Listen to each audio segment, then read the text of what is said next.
É uma referência também a um quebra-quebra, uma cervejaria em Munique. Exatamente. Isso aí já é mais assim uma brincadeira. Isso já não é noticiário da época, inclusive porque Você misturou, claro. eu ficção e misturei, até realidade. porque isso vai acontecer um pouco depois. O quebra-quebra na cervejaria, né, o putsch da cervejaria, foi acontecer acho que uns 2 anos depois. Eu não tenho exatamente certeza da data, né?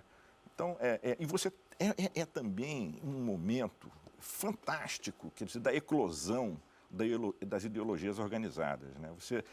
O século XIX foi um século de eclosão das ideologias em si, quer dizer, você teve assim todos os formatos de engenharia social aparecendo, aqueles caras que sabiam o que era bom para os outros, né? Eu sei que é que vai salvar a humanidade e tal. Os primeiros comunistas. Os primeiros surgem comunistas, ali, os primeiros, os proto-fascistas, né? Os hegelianos de esquerda e de direita, toda essa formação assim que vai reforçar a importância do Estado, né?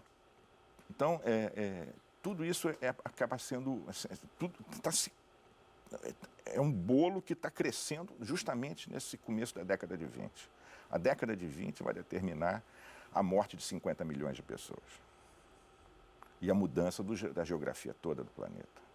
É ali que começa. Já a Primeira Guerra já tinha sido decidida, a Alemanha estava derrotada, mas rancorosa, querendo a forra, né?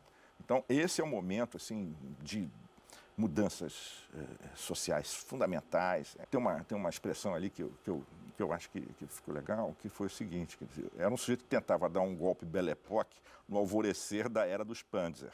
Então, esse choque, né? Belle Époque se esvanecendo e Panzer surgindo. Então, eu acho que é um atropelamento das florezinhas, né? Há muitas referências a um lugar desaparecido, enorme, de que eu ouvia falar. Eu trabalhei com o Henrique Caban, tive essa sorte. Eu também. E o Caban falava muito, Henrique Caban é um jornalista filho de imigrantes russos, e que foi criado na Praça 11, um lugar que não existe mais. Exatamente. E é um local... E é um local de concentração ali, né, dos era imigrantes. Um refúgio para imigrantes, particularmente comunistas, judeus e negros. E negros. E samba.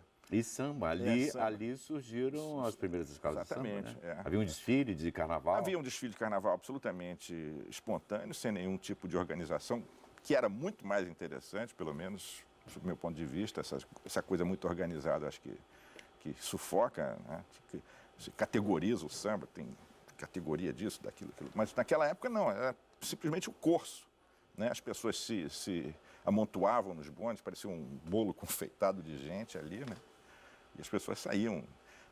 Acho que tem uma descriçãozinha de um carnaval visto por um garoto. Um garoto imigrante que não entende nada. Que não está entendendo o que está acontecendo. Aquelas pessoas fantasiadas, gritando, pulando. E falando coisas que ele não conseguia fazer sentido para ele. Não tinha nenhuma ideia de como é que eu vou dizer, do sentido daquilo, né? Quer dizer, mas era uma coisa contagiante. Podia fazer sentido ou não fazer sentido, e ele adere. Pô, já que é para bagunçar, vamos bagunçar, né?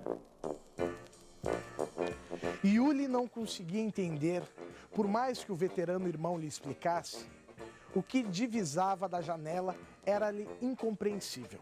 Pessoas vestidas como bebês, homens como mulheres, palhaços, máscaras horrendas que assustavam crianças nos colos das mães, tamancos batendo no chão ao ritmo de violões e panelas. Alguns arranhavam facas cegas na borda de pratos velhos, provocando um guincho insuportável. Há memórias da sua família ali ou de coisas que você ouviu de outras pessoas, parentes, amigos?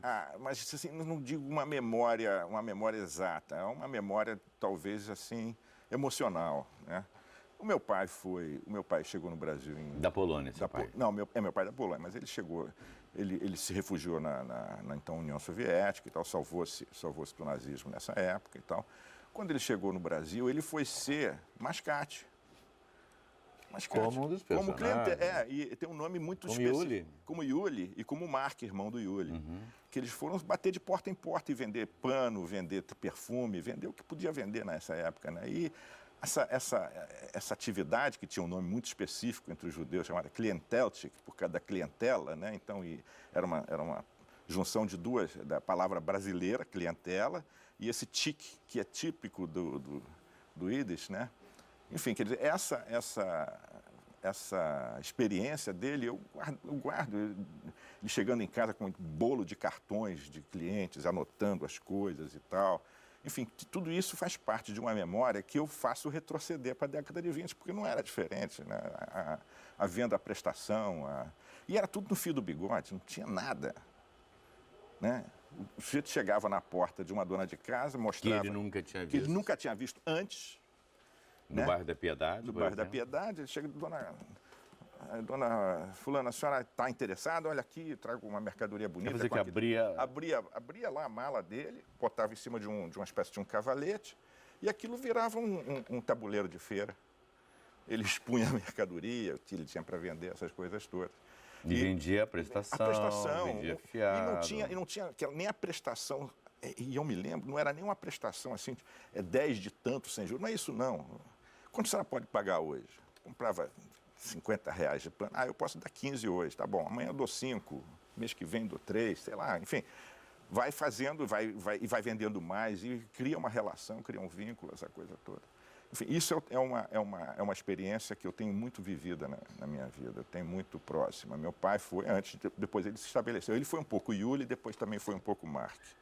Ele foi o... Yuli é um personagem que é mascate e o Mark, irmão dele, acaba virar. criando uma indústria de roupas. De roupas que o Yuli vende também. Então tem essa dualidade, né? Que são dois caminhos. E o Yuli depois ele vai se integrar, ele larga a mascataria, né? Vai deixar de ser mascate, ele vai começar, ele tem uma facilidade enorme com a língua, né? Então aí são coisas da história que vão permeando o romance aí, e ele passa a fazer um pouco parte do enredo jornalístico da coisa e tal.